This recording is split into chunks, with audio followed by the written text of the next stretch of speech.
Nasakmit sa otoridad ang 3.4 million pesos nga kantidad sa gituang shabu human na dakpan ang top 1 Davao City level drug personality sa Barangay Sasa. Samtang napulo sab ka personalidad ang nadakpan sa operasyon kontra illegal nga droga sa Barangay 23-C. Nakaalerto si Argil Relator. Balhog na sa prisuhan sa Sasa Police Station ang top 1 city-level drug personality nga si alias JJ, 24 anyos. Human nagbalampuson ang gikasang operasyon kontra illegal nga droga sa Kapulisan Batok kaniya sa usa ka subdivision sa Barangay Pampanga, Davao City, Lunas sa kadlawon.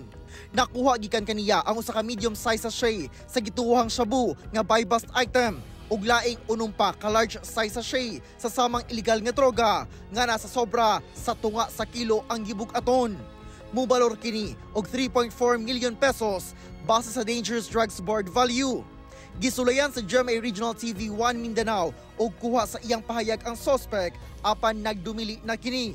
Gipanubayan pa sa kapulisan kung si kinsa ang supplier niini o kung si kinsa ang iyang mga parokyano nga ginabaligyaan sab niya. Part of the investigation, sir, kung asa yun nagikan kini maong illegal drugs, and then naapot tay follow-up nga operation nga ginahimo ani sa police station kung kinsa pay mga connected ani nga nakuha nato nga illegal drug.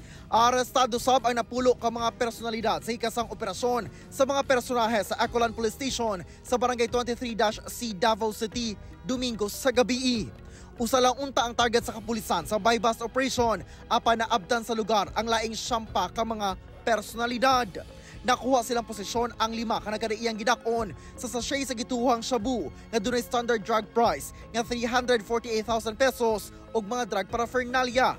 Mag-atubang sila og kasong paglapas sa Comprehensive Dangerous Drugs Act. Kauban si Melchor Awing sa kamera. Ako si Argil Relator. 1 Mindanao.